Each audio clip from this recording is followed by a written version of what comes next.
Bonsoir, je suis ravie de vous accueillir pour ce qu'on peut appeler la deuxième naissance du séminaire La santé de la démocratie, puisqu'il avait commencé en février de cette année, donc en début d'année, mais il a été interrompu par le début de la crise du Covid-19 à l'issue de la deuxième séance. Donc pour vous replacer un petit peu les choses en contexte et vous rappeler ce qui a été fait lors de ces premières séances, on peut dire que c'était un début camusien puisque la première séance a été consacrée à l'analyse et le commentaire d'un texte de Camus, d'une conférence qui s'intitule La crise de l'homme, qui date de 1946, et la deuxième à une relecture de La peste qui se distingue des trois niveaux de lecture traditionnellement avancés pour interpréter le roman. L'objectif, lorsque on a débuté ce séminaire en février, qui est toujours l'objectif aujourd'hui, maintenant qu'on recommence, c'est de partir du principe que, comme les considérations sur la santé partent quand même généralement de ce qui peut venir la troubler, on va entreprendre d'explorer ensemble les discours, les comportements, les habitudes de pensée et d'action, les phénomènes sociaux, historiques, politiques, etc., qui peuvent mettre en péril la santé de la démocratie, pour s'interroger justement sur ce qui rend possible cette santé et sur ce qui permet son bon fonctionnement. La première séance, pour vous le situer en quelques mots, sachant que je vous invite, pour ceux que ça intéresse, à aller consulter ces deux premières séances qui sont disponibles sur le site de la chaire de philosophie à l'hôpital. La première séance partait d'un exemple extrême de ce qu'on peut appeler une pathologie de la démocratie, puisque elle faisait état de ces maladies graves. On parlait de nazisme, on a parlé de guerre, on a parlé bien sûr de la déshumanisation liée également au génocide, toutes choses qui sont présentes dans la crise de l'homme. Et après ça, la deuxième séance attachée un peu à rebours, de montrer comment on peut arriver à cet extrême à partir de comportements qui sont en apparence anodins, qui semblent insignifiants, parce que nous sommes généralement sensibles à ce qui nous saute aux yeux et on a tendance à laisser de ce fait l'inhumain s'immiscer dans nos comportements et notre existence quotidienne sans même nous en rendre compte. Donc voilà, en résumé, c'était un petit peu les acquis, disons, des séances précédentes et on n'avait pas pu aller plus loin, mais aujourd'hui on reprend avec non pas une première séance du coup, mais une troisième séance qui était prévue initialement pour être consacrée au phénomène de l'hyperconnectivité, c'est ce qui était prévu en février, mais j'ai choisi, après réflexion, parce que j'ai eu des mois pour y réfléchir, d'intercaler entre la séance précédente de février et celle sur l'hyperconnectivité, une séance sur le doute qui va nous occuper ce soir, car il s'agit à mes yeux d'un phénomène dont la profondeur historique et la complexité peuvent fournir un éclairage assez précieux sur ce que nous serons amenés à travailler ensemble par la suite dans le cadre de ce séminaire. Alors il s'agira notamment, je donne quand même une petite annonce, il s'agira notamment de se demander dans quelle mesure le doute peut ou non mettre en péril la vie en société et en l'occurrence en ce qui nous concerne la démocratie. Le titre que j'ai choisi pour cette séance c'était Douter de tout avec un point d'interrogation. Le point d'interrogation étant extrêmement important, on va le voir parce qu'il joue à plus d'un niveau. La question bien sûr n'est pas si évidente parce qu'elle ne peut tout simplement pas l'être dans la mesure où très clairement si on se fie au portrait de l'histoire de la philosophie, de l'histoire des idées et donc de l'histoire du scepticisme plus spécifiquement, on se rend compte que nous, c'est-à-dire plutôt les penseurs, ne sont même pas capables de s'entendre ni sur la manière, ni sur les raisons de douter, ni même sur le contenu du doute, les objets qui peuvent ou non faire objet de doute. Ainsi, on ne devrait pas parler de doute au singulier, mais toujours parler des doutes au pluriel, et considérer qu'il y a autant de scepticisme qu'il y a de doutes, puisqu'il y a de multiples scepticismes qui se sont succédés au cours de l'histoire de la philosophie. Pour vous donner les exemples qu'on va aborder ce soir, et je préviens tout de suite, pour des raisons bien sûr de timing, je vais en exclure énormément. je vais me concentrer sur les principaux, disons, ceux qui sont peut-être les plus connus. On peut penser par exemple à l'opposition entre les sceptiques de la Nouvelle Académie et les sceptiques de tradition pyrrhonienne, ou encore à l'opposition du scepticisme de Montaigne avec le scepticisme de Descartes. Ces deux exemples que je prends dans deux périodes historiques différentes, la période antique pour les pyrrhoniens et la Nouvelle Académie, la période moderne pour Montaigne et Descartes. Dans les deux cas, on a des scepticismes. Ce n'est pas des sceptiques qui s'opposent à d'autres courants de philosophie, ce sont des tensions, des oppositions qui ont lieu au sein même de la pensée sceptique. Alors, pour essayer de nous y retrouver, parce que je ne vous cache pas que quand on se plonge dans l'histoire du scepticisme, dire que c'est un courant extrêmement riche, ça n'est pas disons une façon de parler, c'est même un euphémisme, c'est un courant florissant, voire un peu trop, puisque des fois on peine à toujours percevoir toutes ces nuances. Je vais vous donner un petit parcours chronologique qui sera en même temps thématique, puisque pour chaque période, chaque moment de l'histoire du scepticisme, je préciserai quelle forme il a pris et donc quelle figure du doute il a le mieux incarné. Alors, le but n'est pas donc de produire un panorama exhaustif de toutes les figures qui sont même importantes dans l'histoire du scepticisme, mais si jamais vous voulez aller plus loin, que ce soit sur celles qui seront évoquées ou sur celles qui ne seront pas évoquées, je vous donnerai quelques conseils bibliographiques au cours de cette séance, qui sont bien sûr eux-mêmes non exhaustifs. Le but pour moi sera plus modestement de faire saillir la pluralité des modalités du doute. Alors, pour commencer, puisque j'ai choisi d'adopter une trame chronologique qui permet de ne pas trop nous y perdre, on va parler des traditions, enfin des deux grandes traditions sceptiques de l'Antiquité. Encore une fois, c'est les deux grandes, mais ça ne veut pas dire qu'entre les deux, il n'y a pas eu des traditions plus mineures, moins connues. Les deux grandes traditions sceptiques de l'Antiquité, c'est ce qu'on a appelé la tradition des académiciens ou néo-académiciens, c'est-à-dire les élèves ou les disciples de la Nouvelle Académie, on va voir ce que c'est, et d'autre part les pyrrhoniens. Pour ceux, premier conseil bibliographique, qui veulent aller plus loin sur ces deux courants et sur les autres qui s'intercalent entre les deux, je vous renvoie notamment au livre de Victor Brochard, Les sceptiques grecs, qui fait un état des lieux assez complet sur la question. Pour commencer, en ce qui concerne la chronologie, pour vous situer, Pyrrhon, il officie aux alentours de 300 avant Jésus-Christ, alors que la Nouvelle Académie, qui est incarnée notamment par des figures comme Archésilas puis Carnéade, ça se situe plutôt aux alentours de 260 et jusqu'à 85 avant Jésus-Christ.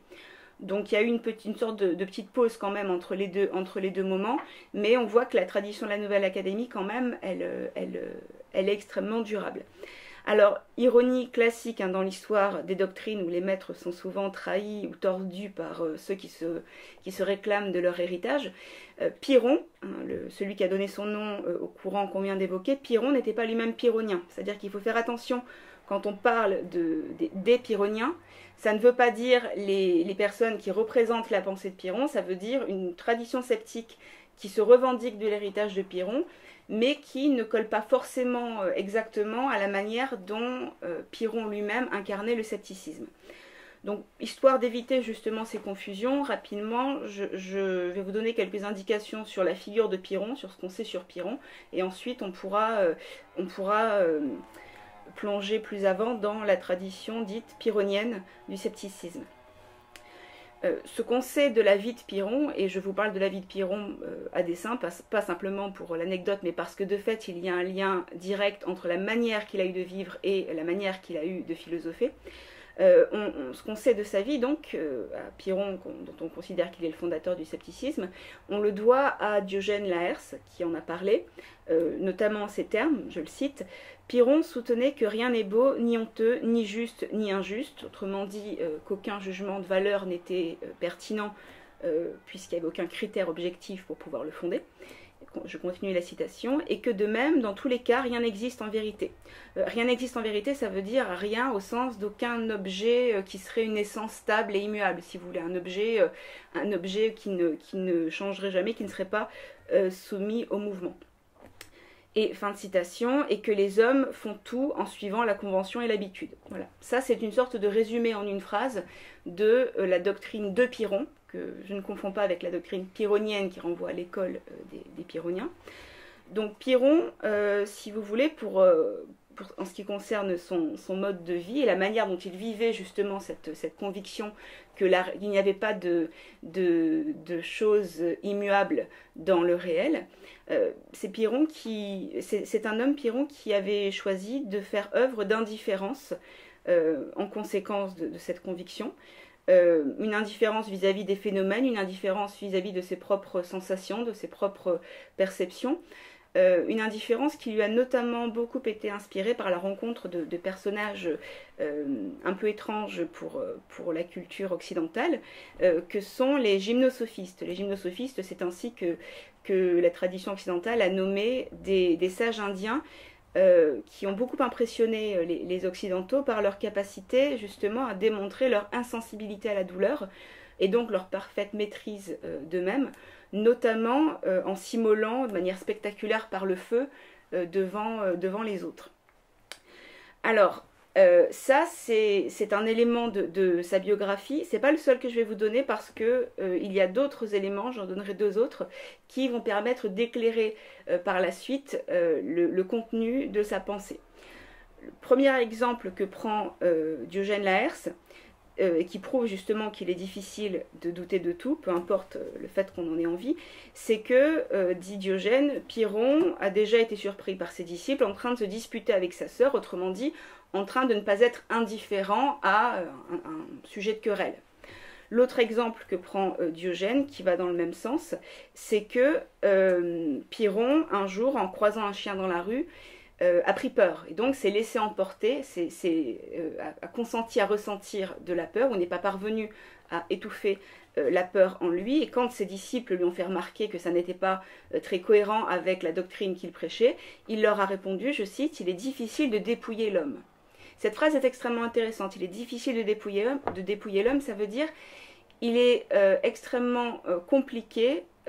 pour un être humain, y compris un sage, hein, donc celui qui est censé avoir des facultés au-dessus du commun des mortels, il est extrêmement difficile pour tout individu d'arracher intégralement de soi tout ce qui fait l'humanité, et notamment les passions, puisque la peur face au chien en est une. Mais, explique Pyrrhon en répondant à ses disciples, le sage, c'est celui qui justement ne se satisfait pas de cette situation et qui, en permanence, lutte contre ses passions, lutte contre tout ce qui, dans son corps, dans le monde, dans l'existence en général, peut venir troubler ce qu'on appelle en grec l'ataraxia, ou l'ataraxie, c'est-à-dire la paix de l'âme. Alors, on va voir maintenant, et merci de m'avoir suivi sur ces éléments biographiques, parce que c'est pas commun qu'on raconte comme ça la vie des philosophes pour éclairer leurs pensées et inversement. On va montrer dans quelle mesure ces quelques détails biographiques sont intéressants pour évoquer la pensée de Pyrrhon. Contrairement à sa vie, hein, qui donc nous est rapportée par Diogène Laërce, pour ceux qui s'intéressent à sa pensée, il y a un texte d'un philosophe qui s'appelle Aristoclès de Messine et qui est le texte de référence en fait pour avoir une idée la plus fidèle possible de la pensée originale de Pyrrhon, puisque c'est un texte qui rapporte le témoignage de Timon de Phlion, c'est-à-dire d'un disciple direct de Pyrrhon. Alors, sur quoi, selon ce texte, Pyrrhon, le doute de Pyrrhon s'appuie-t-il? Pyrrhon n'est pas un sceptique qui dirait que notre raison est incapable de penser, est incapable en soi de penser l'être, mais plutôt qu'il n'existe aucune réalité suffisamment solide, suffisamment immuable pour permettre une quelconque certitude sur la réalité. Autrement dit, c'est cette extrême variabilité du monde, son côté extrêmement fluctuant, qui fait, et donc le fait qu'il soit en permanence en train de se mouvoir, qui fait qu'on peut en dire à la fois une chose et son contraire. Les deux enfin les deux propositions contraires peuvent être vraies en même temps, et donc fausses en même temps, ce qui les rend indifférentes. Mais, et c'est le point important, il ne faut pas pour autant en déduire que Pyrrhon considérait qu'il existe une réalité plus solide au-delà de ces phénomènes fluctuants que nous pouvons percevoir. Pyrrhon n'est pas Kant, hein, il ne distingue pas ou ne postule pas l'existence de la chose en soi ou noumène, qui serait une réalité existant au-delà ou en deçà de toute expérience possible et donc inaccessible à notre entendement. Non, et d'autre part le phénomène. Pour Pyrrhon, il n'y a rien au-delà des apparences. Les apparences ne s'opposent pas à l'être ou à l'essence. Les apparences sont l'être même de la réalité. Donc son scepticisme, son doute, on le voit, porte non pas sur notre capacité à connaître quoi que ce soit, mais sur la possibilité d'une connaissance certaine, donc une connaissance qui s'appuierait sur des réalités générales et immuables, hein, dans une conception, disons, platonicienne et aristotélicienne de la science. Hein, la science, dont on considère qu'il n'y a de science que du général et du nécessaire, et là, en l'occurrence, une telle science est inaccessible parce que le réel n'est pas général, il n'est pas immuable, il n'est pas nécessaire. Voilà. Alors, ça, pour rappel, c'est la pensée de Pyrrhon lui-même. Maintenant, pourquoi j'ai indiqué tout à l'heure, en commençant, qu'il était important de ne pas confondre la pensée de Pyrrhon avec la pensée de ce qu'on appelle les pyrrhoniens, donc ses disciples revendiqués, dont le plus célèbre, hein, certains d'entre vous connaissent probablement son nom, est Sextus Empiricus. Sextus Empiricus, le texte le plus connu de sa main, ce sont justement les esquisses pyrrhoniennes. Qu'est-ce qui distingue les deux? Justement, ce qui distingue, disons, quelqu'un comme Sextus Empiricus et Pyrrhon lui-même, c'est le fait que Sextus fait en un sens un peu l'inverse de ce que fait Pyrrhon. Donc, vous voyez, quand je vous dis que Pyrrhon n'est pas pyrrhonien, ça n'est pas qu'une nuance, si vous voulez, c'est quasiment un opposé. Sextus, lui, ne doute pas de nos représentations elles-mêmes, donc de nos perceptions des phénomènes, mais plutôt de leur conformité à l'objet auquel elles correspondent. Autrement dit, pour Sextus Empiricus, nos représentations sont indifférentes, car on ne peut pas déterminer entre elles laquelle nous donne une image plus fidèle ou moins fidèle de l'objet dont elle est la représentation. Par exemple, entre si je bois un breuvage et que je le trouve amer et que vous buvez le même breuvage et que vous le trouvez doux, il y aura pour Pyrrhon aucun élément objectif qui permettra de déterminer laquelle de ces perceptions correspond le mieux à la réalité objective du goût de ce breuvage. De ce fait, et c'est là que vous voyez la nuance avec Pyrrhon lui-même, Sextus Empiricus admet donc une différence entre le phénomène et l'objet en soi, pour parler de manière un peu anachronique, ou entre les phénomènes et un être, une essence ou une substance, pour employer un vocabulaire aristotélicien, qui existerait au-delà des apparences, au-delà des perceptions qu'on peut en avoir. Et ça, Pyrrhon ne l'admet pas. Donc j'espère que cette distinction entre Pyrrhon, la pensée de Pyrrhon, et la manière dont les pyrrhoniens ont eux-mêmes élaboré un scepticisme un peu différent est claire pour cette étape de la réflexion. Mais avant de discuter plus avant de la position de Sextus Empiricus, donc du pyrrhonien que je prends en exemple pour essayer de comprendre un petit peu à quoi correspondait ce moment de l'histoire du scepticisme, il faut évoquer la Nouvelle Académie qui s'est déployée avant Sextus Empiricus, puisqu'il leur répond. Le scepticisme de la Nouvelle Académie, il se construit lui-même en opposition à la doctrine stoïcienne, et il cherche à prouver contre elle que ni les données sensibles ni les idées rationnelles ne sont fiables, et que par conséquent on ne peut pas, comme le font les stoïciens, prétendre distinguer un savoir qui serait certain d'une simple opinion. Pour les académiciens, pour le dire plus simplement, et Platon d'ailleurs sur ce point a dû se retourner dans sa tombe, parce que l'académie c'est l'académie de Platon, c'est une fois qu'elle s'est terminée, ils ont pris la relève. Pour les académiciens, ou néo-académiciens, du coup ce serait plus précis, la science et l'opinion sont équivalentes, ou indifférentes, pour reprendre le vocabulaire qu'on a employé plus haut. Donc, je tiens à préciser que ce qui fait aussi, hein, je pense, l'extrême diversité et l'extrême fécondité des courants de pensée à cette époque, c'est qu'il y a eu beaucoup d'opposition entre écoles de pensée. Là, j'évoque la manière dont le scepticisme de Sextus Empiricus se construit en opposition aux stoïciens. On pourrait évoquer de la même manière comment les stoïciens se constituent leur propre doctrine en partie en opposition avec celle des épicuriens. Il y a toujours ce mouvement en fait un petit peu de rivalité et en même temps de débat, puisque c'est un débat d'idées, qui permet quand même d'aboutir à des pensées extrêmement intéressantes. Alors, que répond Sextus Empiricus à cette tradition de la Nouvelle Académie qui considère que il n'y a aucun savoir absolument fiable et que finalement entre une opinion et une science, il n'y a pas de grande différence? Eh bien, il leur répond tout simplement qu'ils ne sont pas de vrais sceptiques. C'est d'ailleurs le fameux paradoxe du sceptique, c'est un petit peu la réplique que l'on lance assez facilement à la figure du sceptique, qu'on conçoit d'ailleurs comme une entité monolithique qu'il n'est pas, puisqu'on est en train de le voir. Ça consiste à dire au sceptique que quand il affirme qu'on ne peut rien savoir, il affirme au moins une chose, à savoir qu'on ne peut rien savoir, autrement dit, c'est autocontradictoire. Si vous dites je sais qu'une seule chose, c'est qu'on ne peut rien savoir, vous savez une seule chose, et une seule chose suffit à contredire la deuxième partie de la proposition. C'est comme ça que Sextus Empiricus s'inscrit en faux contre la tradition de la Nouvelle Académie. Et justement, ce qu'il dit, c'est qu'à ses yeux, les Pyrrhoniens, ce qui fait leur originalité dans le champ du scepticisme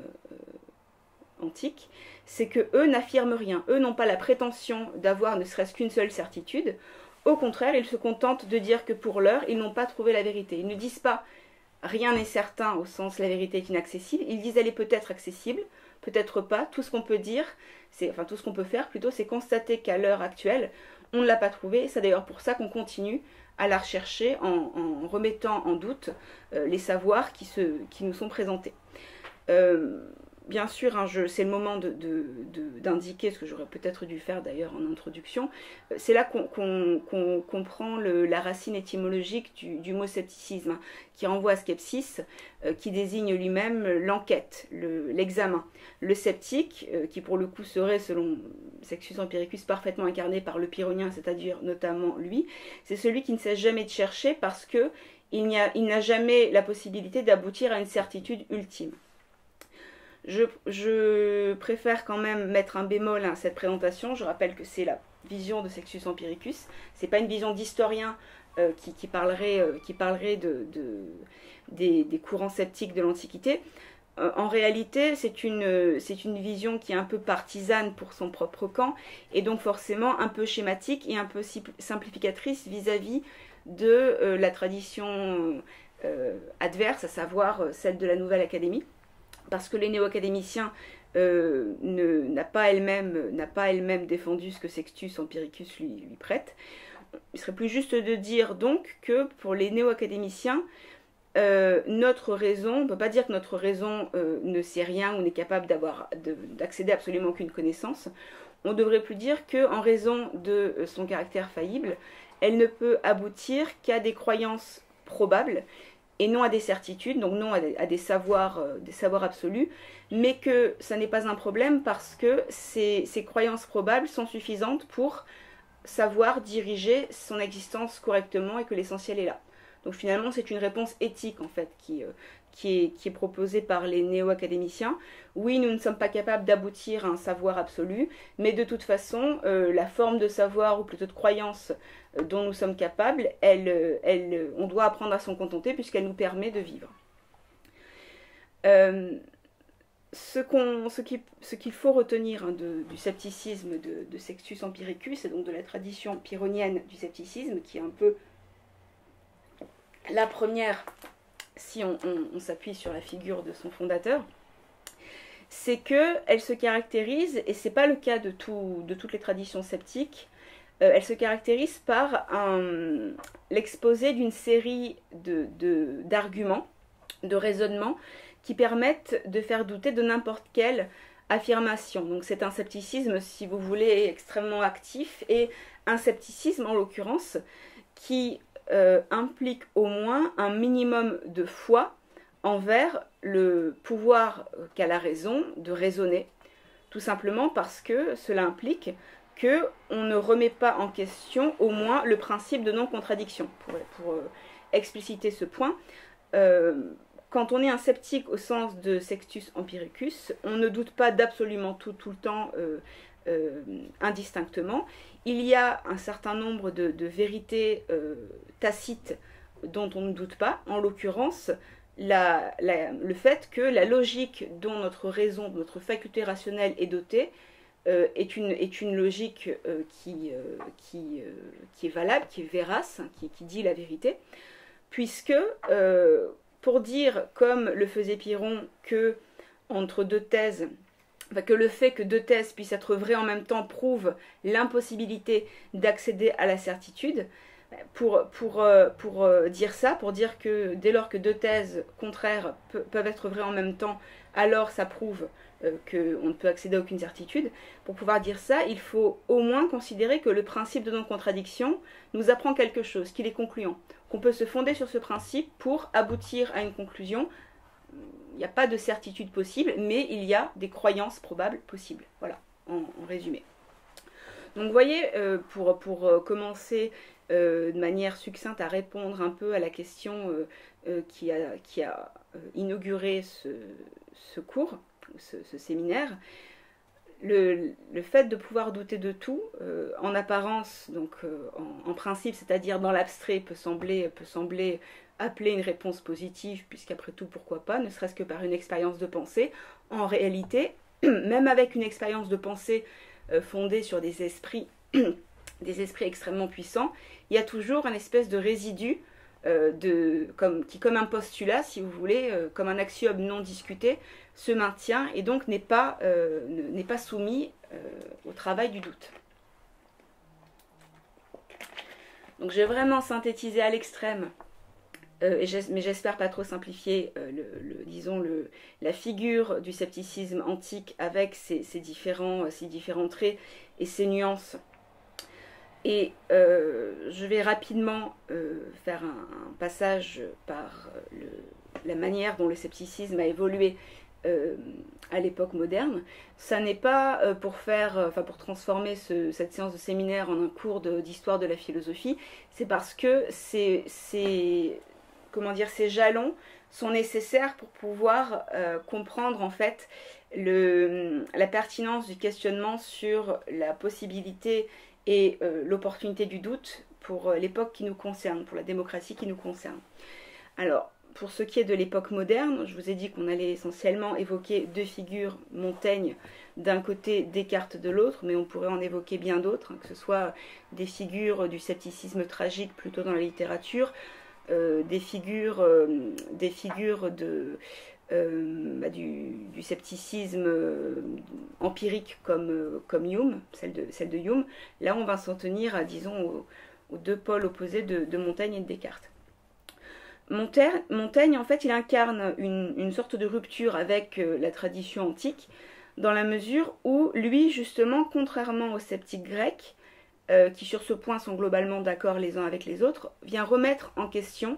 le pouvoir de la raison, l'a fait tomber de son piédestal, vient remettre en question justement les a priori même de notre logique, les principes que l'on se donne et qu'on ne questionne pas, qu'on ne remet pas en doute. Autrement dit, son objectif dans ses essais, c'est de faire en sorte que la raison remette un peu les pieds sur terre, et il le fait en mettant en évidence la grande diversité des conceptions du monde, des principes auxquels les peuples peuvent adhérer en fonction des époques et en fonction des lieux, des pays, dans le but justement de montrer qu'il est impossible de considérer que l'un de ces principes ou l'une de ces conceptions serait la vérité. Autrement dit, il va un cran plus loin dans le doute, dans les objets qui sont susceptibles d'être remis en doute, puisque il considère que l'extrême diversité des doctrines philosophiques, par exemple, montre que les principes que se donnent les philosophes sont relatifs et non une vérité absolue. Pour illustrer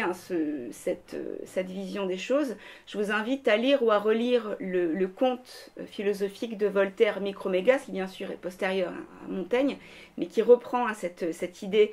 qui a beaucoup circulé dans l'histoire de la philosophie, à savoir l'idée que là où certains scientifiques comme les physiciens sont capables de se mettre d'accord assez facilement sur un certain nombre de réalités objectives, les philosophes se déchirent lorsqu'il s'agit de déterminer la nature des objets qu'ils se donnent, par exemple, puisque je parle de Micromégas, lorsqu'il s'agit de déterminer la nature de l'âme, de quelle nature est l'âme. On a une sorte de mutinerie sur le bateau lorsque Micromégas pose la question, où on a les aristotéliciens qui se battent avec d'autres tenants, d'autres philosophes, etc. Donc ici, la raison, et c'est ce qui est intéressant, joue un petit peu contre son camp, ou marque contre son camp, puisqu'elle a pour fonction, chez Montaigne, en un sens, de se rendre elle-même modeste. Le doute ne repose plus alors sur un principe rationnel, comme c'était le cas chez les sceptiques antiques, mais plutôt sur un constat matériel, un constat concret de la diversité du monde. Donc ça, c'est bien sûr lié également aussi au contexte, qui est lié à la découverte d'autres continents et au fait que les voyages étaient quand même plus développés à l'époque. Et de ce fait, là où le scepticisme pyrrhonien se fonde sur le principe de la contradiction de deux thèses opposées pour dire que cela empêche d'en préférer l'une à l'autre, puisqu'aucune n'est préférable à l'autre, ou aucune est objectivement meilleure que l'autre, Montaigne, lui, considère que on peut tirer de la pluralité des visions du monde existantes la conclusion que nous adhérons aux valeurs de notre temps et aux principes de notre temps et de notre société, non pas parce qu'ils seraient vrais et bons en soi, mais tout simplement parce que c'est ce dont on a l'habitude. Autrement dit, si on avait grandi, ou si on était né à une autre époque ou dans un autre pays, on aurait considéré de la même manière que d'autres principes étaient la vérité. C'est le fondement de ce qu'on appelle généralement le relativisme. Et ici, la rupture dont je parlais se construit justement dans le fait que l'habitude de la coutume en fait, l'habitude des principes, des valeurs, des idées, on pourrait même dire l'habitus en fait, si, de manière anachronique, mais si on empruntait un concept à Bourdieu, remplace ce qu'était pour les Grecs la sagesse. C'est-à-dire que le point commun entre les deux, puisque Montaigne renonce à l'aspiration à la sagesse pour lui préférer l'habitude, il y a quand même un point commun entre les deux, c'est que dans les deux cas, elles fournissent un repère stable dans l'existence, là où tout le reste est en mouvement. Que ce soit par la sagesse, donc cette idée d'être indifférent au monde, indifférent à notre corps, indifférent à tout ce qui peut nous perturber, ou par l'habitude qui consiste justement à caler notre pensée et notre comportement sur un certain nombre de principes rétablis et qui ne changent pas. Tout ça permet de ne pas complètement partir à la dérive, ce qui est un mode d'existence extrêmement difficile à tenir pour les êtres d'habitude que nous sommes justement. Et pour commencer également à répondre à l'autre question que j'avais suggérée en tout début de cette séance, on remarquera justement qu'à la question est-ce que le doute est un danger pour la cité, ou est-ce que le sceptique qui le met en pratique est un danger pour la cité, pour la démocratie, la réponse globalement semble non, tout simplement parce que des Grecs à Montaigne, et pour le coup c'est un point commun assez intéressant entre eux qui mériterait d'être analysé ou interprété plus avant, mais je vous invite à le faire de votre côté, ce qu'ils ont en commun, c'est que ni les sceptiques grecs ni Montaigne ne sont, d'ailleurs ni Descartes qu'on verra après, hein, ne sont ce qu'on pourrait appeler des trublions ou des âmes révolutionnaires. Hein. Ils s'accommodent volontiers de la coutume locale et ils n'ont pas l'intention d'appliquer, si vous voulez, le doute aux coutumes, aux principes, aux lois, aux valeurs qui régissent leur existence dans la société où ils vivent. Et de ce point de vue, ça n'est probablement pas un hasard si les Grecs, plus précisément les Athéniens, ont fait de Pyrrhon une figure respectable et l'ont même nommé grand prêtre, alors qu'elles ont fait de Socrate une figure incarnant la subversion et un danger véritable pour la démocratie. Je pense que ça peut être intéressant de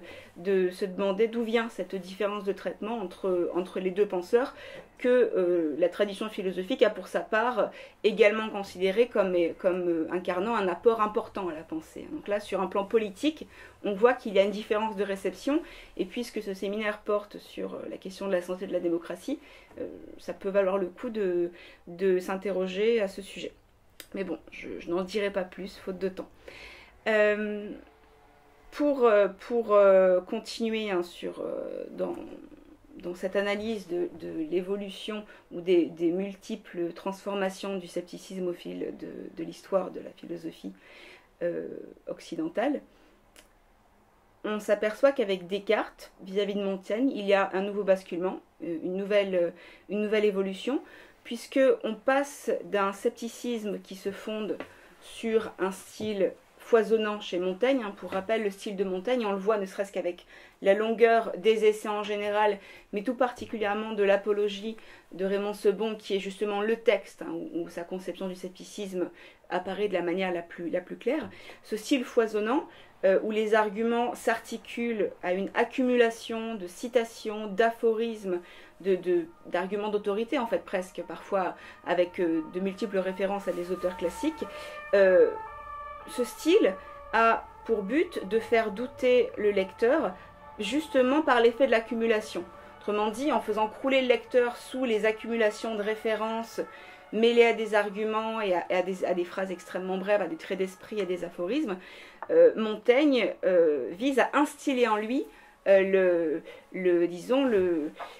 début d'un doute sur ses propres certitudes. Face à ce style foisonnant, on peut déjà constater une première chose qui est intéressante, c'est que Descartes, le Descartes des méditations métaphysiques, lui fait dans la concision extrême avec son entreprise de doute hyperbolique, qui est mise en place dans la première méditation en l'espace de quelques pages en fait. Les méditations métaphysiques sont composées de 6 méditations, et c'est un raisonnement sur le long cours qui a donc plusieurs étapes, à la fois entre les méditations et à l'intérieur de chaque méditation. Mais pour ce qui est de la mise en route, disons, de la stratégie de doute radical ou de doute hyperbolique, ça s'opère extrêmement rapidement. Descartes n'a pas besoin de beaucoup d'espace pour le faire, parce qu'il s'en tient à une stricte argumentation, à une argumentation qui est même, on pourrait dire, sèche, extrêmement dense, sans appel à l'autorité des anciens, sans référence, sans divergence ou digression sur des considérations extérieures. Et l'autre différence aussi, c'est que Descartes, ce qui fait la spécificité ou le renouveau qu'il apporte à son tour à la tradition du scepticisme occidental, c'est que il ne choisit pas de douter ponctuellement de telle ou telle réalité, comme ont pu le faire les sceptiques grecs notamment, lorsqu'ils prenaient des exemples concrets et puis les accumulaient pour prouver justement qu'il était impossible d'aboutir à une quelconque certitude. Descartes, lui, adopte dès le départ une démarche de doute qui est englobante. C'est-à-dire qu'il se propose d'inspecter non pas chacune de ses opinions, mais l'ensemble de ses opinions, en considérant qu'il suffit, par principe d'économie, d'attaquer directement les fondements de l'édifice des savoirs acquis, puisque si les fondements tombent, a fortiori, l'édifice s'effondre. L'édifice qui repose dessus va s'effondrer. Et de ce fait, il propose au lecteur non pas de douter de ses opinions une par une, mais de considérer que à la moindre raison de douter d'une opinion, on révoque en doute toutes les opinions de même nature. Un peu comme on considérait qu'il suffit qu'il y ait un seul fruit pourri dans le panier pour qu'il faille jeter l'ensemble du panier par principe de précaution. Ou pour prendre un exemple qui est plus parlant pour nous peut-être, lorsque on a un animal malade d'un virus grave dans un cheptel, il est de coutume d'abattre l'ensemble du cheptel par principe de précaution. C'est un peu sur ce mode-là que Descartes pratique le doute dans les méditations métaphysiques. Et l'idée derrière, c'est que on ne pourra, enfin, la justification de cette démarche, c'est qu'on ne pourra atteindre une certitude, ce qui est l'objectif de Descartes, puisque lui, pour le coup, son scepticisme n'est pas une philosophie en soi, mais un moyen en vue d'asseoir son propre rationalisme. On ne pourra atteindre une certitude absolue, une certitude réelle, que si on prend on prend le risque d'adhérer à une thèse ou à une réalité fallacieuse parce qu'on n'a pas été assez vigilant dans la révocation en doute de nos idées, de nos perceptions et de tout ce qu'on croit savoir. Ainsi, et c'est important de le noter, plutôt que de simplement douter, Descartes révoque en doute, c'est l'expression qu'il emploie. Les deux démarches ne sont pas forcément équivalentes dans leur mode de fonctionnement, comme d'ailleurs dans leur ambition, puisque révoquer en doute, l'image que cela suggère, c'est vraiment celle d'un coup de balai massif que l'on passe d'un seul coup sur l'édifice des savoirs, ce qui permet d'avancer plus vite dans la démarche pour arriver rapidement à l'essentiel, à savoir le fameux point d'achoppement qu'il attend pour pouvoir trouver son point d'Archimède. Et je ne rentre pas plus en détail dans la philosophie de Descartes parce que sinon on est là jusqu'au mois prochain, tellement c'est une approche du scepticisme qui mériterait qu'on s'y arrête un peu plus. Je m'arrête là parce que c'est justement sur ce point-là que l'histoire du scepticisme aboutit à l'époque contemporaine à une critique de la démarche, disons, très intellectualiste, notamment des sceptiques antiques, mais plus particulièrement, puisque c'est lui qui est visé clairement, du scepticisme cartésien. Je pense, quand je parle de philosophie ou de tradition philosophique, cette fois contemporaine, à une tradition philosophique peut-être moins connue en France, qui est la tradition américaine pragmatiste, en l'occurrence à une figure particulière de cette tradition, qui est un peu son fondateur, même si lui-même ne s'est pas qualifié de pragmatiste, à savoir Peirce. Peirce a reproché à Descartes le fait d'avoir présenté le doute de manière totalement désincarnée, alors que pour lui, pour Peirce, il n'y a rien de plus viscéral que l'expérience du doute. Autrement dit, il pose un certain nombre de principes pour fonder sa pensée, il considère que douter, c'est toujours avoir une raison de douter. Autrement dit, on ne se met pas à douter pour Peirce du jour au lendemain parce qu'on a décidé de douter, mais parce qu'on se retrouve au contraire subitement le doute au ventre. Autrement dit, le doute n'est pas une démarche intellectuelle qu'on choisit et qu'on mène d'un point A à un point B avec une totale maîtrise, c'est un accident de la vie, un accident de la pensée qui fait qu'on avait des certitudes et puis d'un seul coup, les certitudes s'effondrent malgré nous et non pas grâce à un travail sceptique volontaire et qu'à partir de là, on est obligé, si vous voulez, de mener la démarche du doute jusqu'à son aboutissement, non pas par souci intellectuel, mais au contraire par souci de s'en débarrasser le plus vite possible pour pouvoir retomber sur une nouvelle certitude qui nous ramènera, si vous voulez, à la stabilité de l'habitude qu'on évoquait un petit peu plus haut en parlant de Montaigne. Pour le philosophe pragmatiste Peirce, et je vous renvoie notamment sur ce sujet à son article intitulé « La fixation de la croyance », on peut formuler la critique qu'il adresse à Descartes en ces termes, je le cite: « Le seul fait de donner à une proposition la forme interrogative n'excite pas l'esprit à la lutte pour la croyance. Il doit y avoir doute réel et vivant, sans quoi toute discussion est oiseuse. » Donc là, la pique vis-à-vis de Descartes est assez claire pour qui a lu les méditations métaphysiques. Lorsqu'il dit qu'il ne suffit pas d'énoncer une phrase interrogative pour que le doute soit effectif, mais qu'il faut un doute qui est, je cite, réel et vivant, c'est bien une manière de dire que le doute n'est pas une modalité de la pensée, mais d'abord et fondamentalement une expérience particulièrement douloureuse.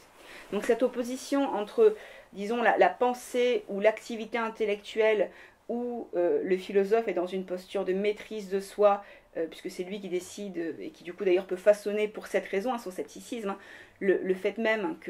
qu'il y ait différentes figures du scepticisme et que chaque philosophe sceptique lui applique sa propre griffe en fonction de sa propre approche des choses et de sa propre vision du monde, tout ça, ça n'est possible justement que parce qu'on a une conception assez intellectualisée du doute. Mais à partir du moment où le doute est d'abord une expérience existentielle, qui peut d'ailleurs se révéler plutôt sous la forme d'une crise, ou ce qu'on pourrait appeler avec Joyce une épiphanie, donc une révélation, mais pour le coup douloureuse, là, le sujet cartésien, maître de lui-même, devient un sujet plutôt tragique, un sujet qui se retrouve totalement démuni, et qui a besoin finalement de sortir du doute le plus vite possible. En ce sens, et c'est le sens de la critique qu'émet Peirce, il n'est pas nécessaire pour lui, c'est ce qui démontre d'ailleurs sa position à ses yeux, il n'est pas nécessaire d'invoquer ou même d'imaginer l'intervention d'un malin génie ou d'un dieu trompeur, qui sont des figures présentes dans des figures de pensée, des figures de l'expérience de pensée présentes dans les méditations métaphysiques de Descartes. Il n'est pas nécessaire de les imaginer quand le doute est réel. Autrement dit, c'est le zèle même que Descartes met à provoquer et à nourrir son doute qui prouve aux yeux de Peirce le fait qu'il ne fait pas vraiment l'expérience du doute, autrement dit qu'il n'est pas vraiment sceptique. Pour Peirce, le scepticisme, c'est-à-dire le scepticisme en tant qu'expérience du doute, ne peut pas être le fait de quelqu'un qui a un rationalisme justement extrêmement fort, si vous voulez. Pour la raison très simple que si vous avez besoin de mimer ou de nourrir le doute, c'est-à-dire de vous battre contre votre propre tendance à le faire disparaître ou à retomber dans la certitude, c'est que vous-même n'êtes pas en train de faire l'expérience du doute. Parce que lorsqu'on fait l'expérience du doute, c'est tout le contraire, le doute est là et on peut tenter tout ce qu'on veut pour le faire disparaître, on n'y arrive pas. Donc c'est vraiment pour le coup non seulement, c'est une manière de dire que non seulement Descartes n'est pas sceptique, mais il est bien le contraire d'un sceptique, à savoir en l'occurrence un rationaliste. Et pour ne pas justement pour autant considérer que parce que Peirce critique l'approche, le scepticisme méthodique de Descartes, scepticisme comme méthode, c'est-à-dire pas comme doctrine qu'il revendiquerait, puisque comme je l'ai dit, il est rationaliste. C'est pas parce que Peirce critique le scepticisme de Descartes, ou la méthode sceptique, la méthode du doute hyperbolique de Descartes, qu'on doit pour autant considérer que lui-même appartient à la tradition sceptique, puisque le doute n'est pas le monopole non plus du scepticisme, et ça c'est aussi un élément, je pense, à prendre en compte. En effet, le pragmatisme qu'incarne Peirce n'est pas tellement un scepticisme que ce qu'on pourrait appeler un faillibilisme. Autrement dit, le sceptique, ce qui distingue les deux, c'est que le sceptique considère que toutes ses croyances peuvent être fausses. Au-delà des divergences doctrinales qu'on a évoquées depuis tout à l'heure, ils ont globalement en commun, les sceptiques, de considérer que toutes les croyances peuvent être fausses, ou que aucune des certitudes qu'on pense avoir ne peut être fondée. Et dans sa version radicale, il va même jusqu'à douter de la possibilité même d'atteindre toute forme de vérité ou de probabilité. Le faillibiliste, lui, ce qui fait sa singularité, il pense que n'importe laquelle de ses croyances peut être fausse. Il y a une différence entre dire que toutes ses croyances peuvent être fausses et dire que n'importe laquelle de ses croyances peut être fausse. Autrement dit, contrairement aux sceptiques, à la question posée tout à l'heure, peut-on douter de tout? Le faillibiliste répond, on peut douter de n'importe quelle croyance, mais on peut douter de tout, mais pas en même temps. Oui, cette nuance peut paraître anecdotique, mais elle est fondamentale parce que ça change absolument tout sur l'approche que l'on a du doute. Ce que reconnaît justement Peirce et qui permet d'éclairer la manière notamment dont s'est construit le scepticisme pyrrhonien, c'est que pour remettre en cause une croyance, il faut nécessairement s'appuyer sur quelque chose qui ne bouge pas. l'exemple que l'on peut prendre en se référant à la tradition pyrrhonienne, c'est le principe de non-contradiction. Sans le principe de non-contradiction, qui est le fondement de l'opposition entre deux propositions opposées, enfin deux propositions contraires qui justement prouvent aux yeux des pyrrhoniens qu'aucune certitude n'est accessible, sans le principe de non-contradiction, la démarche même de scepticisme est impossible. Autrement dit, il y a une chose, au moins, le principe de non-contradiction, qui, elle, n'est pas remise en doute au moment où on doute du reste. C'est ça le sens du faillibilisme par opposition au scepticisme, qui ne fait pas lui-même, en tout cas, qui ne la conçoit pas explicitement, même si de fait c'est ce qu'il fait sans forcément l'avoir théorisé. C'est ça qui fait la particularité du faillibilisme. Et pour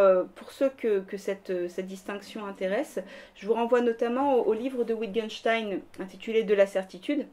où il explique très bien ce phénomène. Où il explique notamment qu'il ne peut y avoir un doute absolu, c'est-à-dire un doute qui justement serait total de manière simultanée, tout simplement parce que le simple fait de poser une question, le simple geste consistant à poser une question, implique que l'on s'appuie sur quelque chose de stable, quitte à remettre ce quelque chose ensuite lui-même en question en s'appuyant sur autre chose qui sera alors pris comme point d'appui, parce que sans ça, on ne pourrait être certain du sens même des mots qu'on emploie. Or, on a à minima besoin de ça, besoin du langage et d'une certaine forme de logique pour pouvoir formuler, pour pouvoir énoncer le doute. Ce panorama étant, enfin succinct étant achevé, j'en arrive à la question du doute aujourd'hui, du ou des visages que peut adopter le doute, la pratique du doute à notre époque, dans notre société. Autrement dit, je pose la question, qui sont nos sceptiques? On peut bien sûr, et il le faut, évoquer la tradition de la zététique, la tradition zététicienne, qui s'inscrit dans l'héritage pyrrhonien, au sens où le mot même de zététique a emprunte en fait au scepticisme grec. C'est un mot qui est tiré de la tradition du scepticisme grec, mais en même temps, tout en s'inscrivant par le terme choisi dans la tradition grecque, la zététique s'en écarte parce qu'elle s'appuie quant à elle sur la méthode scientifique pour débunker, c'est-à-dire prouver la fausseté de théories fumeuses et notamment de théories dites complotistes. Alors justement, deuxième figure du doute contemporain, la figure de la zététique, c'est celle qu'on vient d'évoquer, je vous invite d'ailleurs à explorer si ça vous intéresse. J'ai pas de référence littéraire en tête, enfin de référence de littérature universitaire, scientifique sur ce sujet. En revanche, je vous invite à jeter un œil aux chaînes YouTube qui sont consacrées à la zététique et qui sont tenues par des zététiciens pour voir leur mode de fonctionnement, sachant qu'il existe, probablement, même pas probablement, il existe un certain nombre de vidéos où ils expliquent leur méthode et ses raisons, ses limites, etc. Donc c'est vraiment un champ qu'il est intéressant d'étudier dans son mode d'existence contemporain, à savoir justement l'existence par les réseaux sociaux, tout particulièrement YouTube. Venons-en au fameux complotisme qui m'intéresse comme étant une possible maladie ou pathologie de notre démocratie contemporaine et qu'on va détailler, enfin qu'on étudiera plus avant d'ailleurs dans la séance suivante. Ce qu'on peut remarquer, c'est qu'il y a justement chez les complotistes, dont, disons-le, les théories séduisent de plus en plus les esprits aujourd'hui, selon les sondages qui ont été faits à ce sujet. Je vous renvoie notamment à celui de Conspiracy Watch, mais il me semble également que l'Institut Jean Jaurès en avait fait un. Peut-être que même les deux d'ailleurs l'ont fait de manière commune, il faudra vérifier. Il y a justement, si vous voulez, une nouvelle figure, une nouvelle évolution assez inattendue qu'a adopté le courant sceptique. Pour l'illustrer, je me permets de faire référence à un exemple que j'avais analysé il y a 2 ans, en avril 2018, si mes souvenirs sont exacts, qui est l'exemple de l'étudiant qui avait été déclaré gravement blessé et plongé dans le coma suite à une intervention de police à la fac de Tolbiac. Pour résumer rapidement la situation pour ceux qui ne s'en souviennent pas ou pour ceux qui n'étaient pas au courant de cette micro-affaire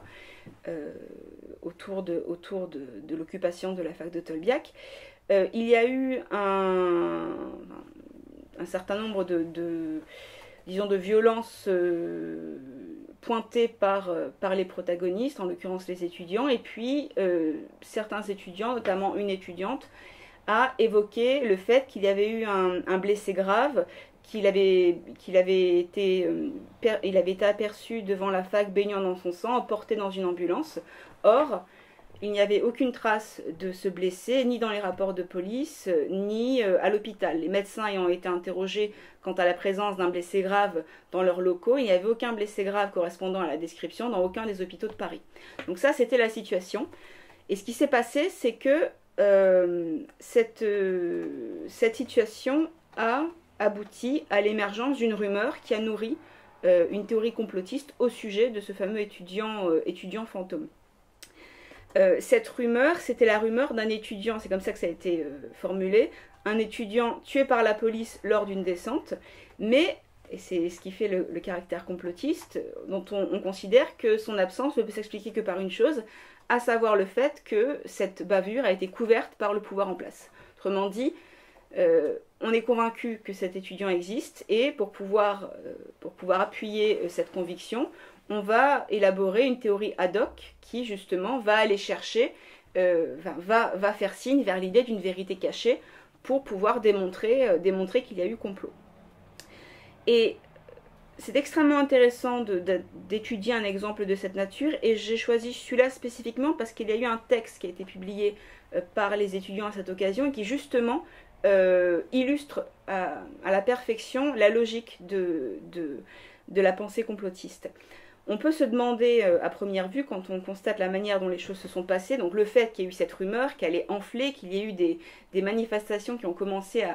enfin des appels plutôt à la manifestation qui ont commencé à être lancés pour réclamer la vérité, alors même que personne n'avait réussi à voir le début d'une preuve tangible sur ce qui s'était vraiment passé. Comment expliquer non seulement ça, mais aussi le fait qu'un certain nombre de médias avait relayé cette rumeur, on ne peut pas parler d'information parce que ça n'en était pas une, mais lui avait conféré en la relayant le statut d'information. Comment on peut expliquer, pour dire les choses plus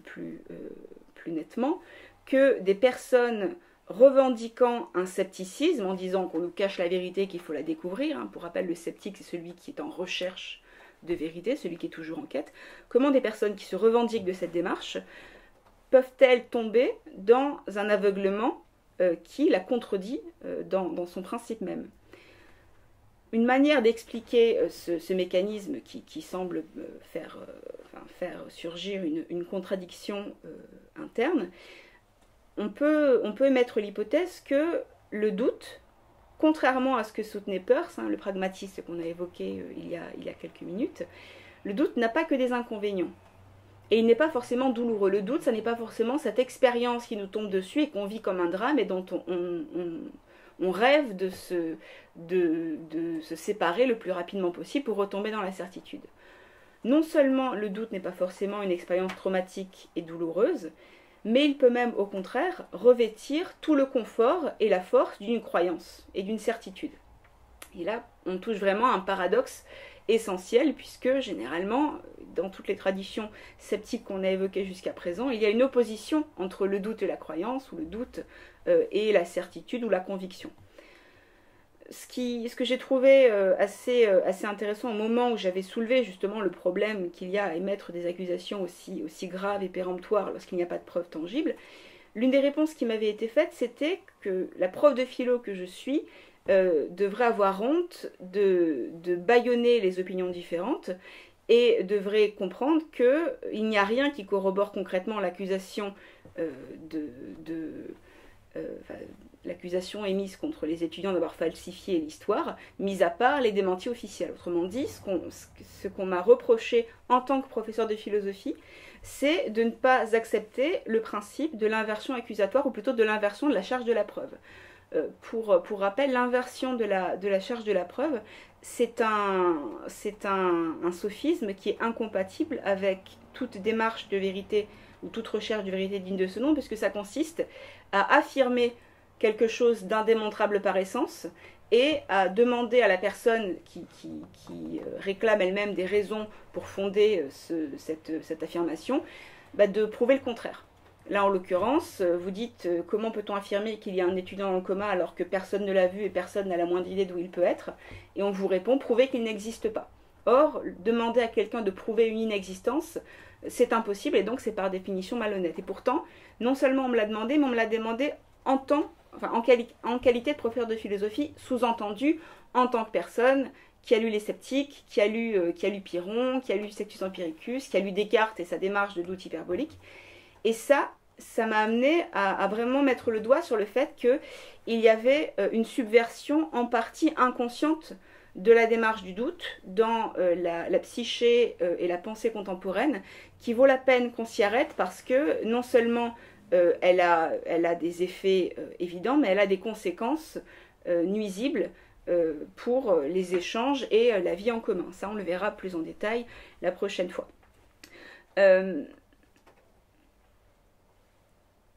Le conspirationnisme, donc pour le nommer, hein, cette approche de détournement du doute, peut même aller jusqu'à revêtir une dimension religieuse, dans la mesure où, dans sa logique, l'appel au doute n'est pas incompatible avec une démarche d'appel à la foi. Je vous disais tout à l'heure que lors de l'affaire de cet étudiant de Tolbiac, il y a un communiqué qui a été produit par le collectif des étudiants de la commune de Tolbiac, et qui disait la chose suivante. C'est vraiment pour ça que j'ai utilisé cet exemple, parce que ces phrases me semblent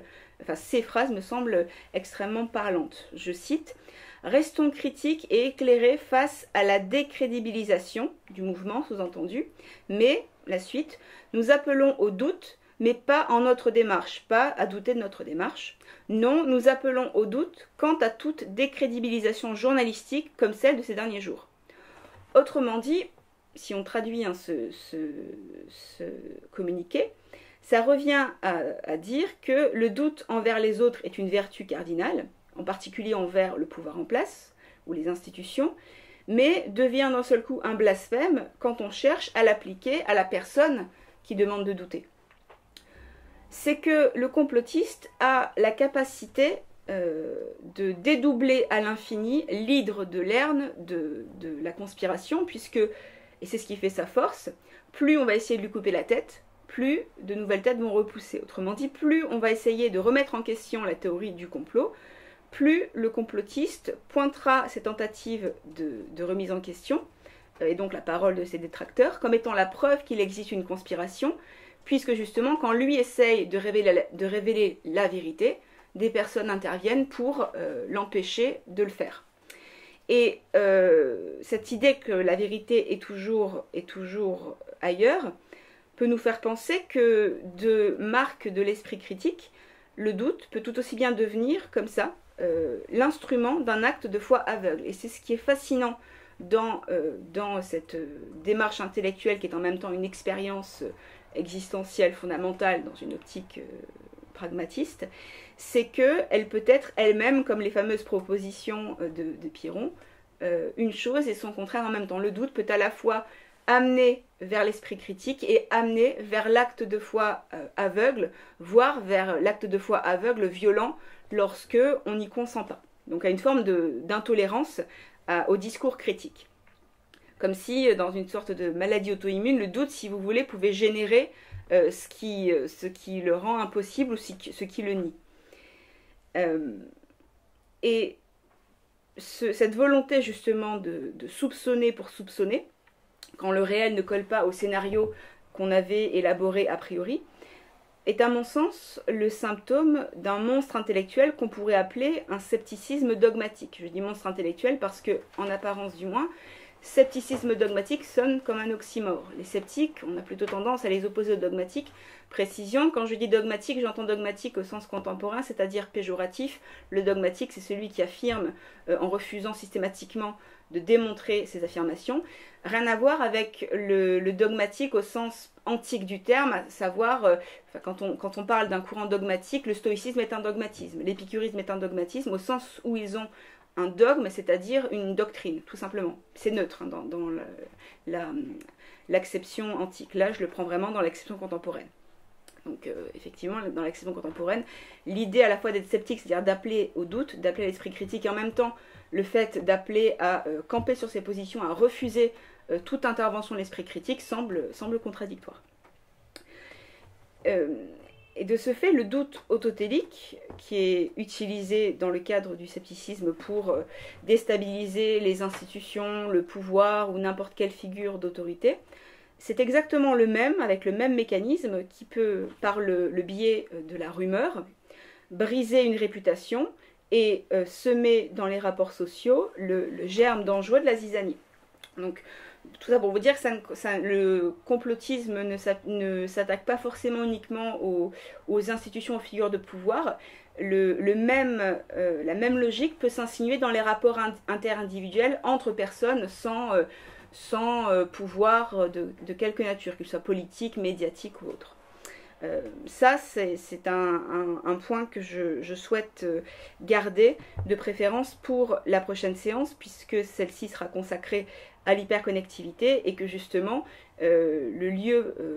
privilégié pour observer ce mécanisme à l'œuvre, ce sont les réseaux sociaux. Pour conclure la séance d'aujourd'hui, j'aimerais avancer quelques éléments quelques éléments d'acquis qui ont pu être dégagés par la réflexion, à savoir que le doute apparaît par les difficultés qu'il soulève comme un défi pour l'esprit, tant ce dernier ne cesse, même chez celui qui se pense comme le plus chevronné des sceptiques, ne cesse d'achopper sur notre besoin fondamental de croyance, c'est-à-dire notre besoin fondamental d'adhérer, puisque cette adhésion, cette habitude, cette confiance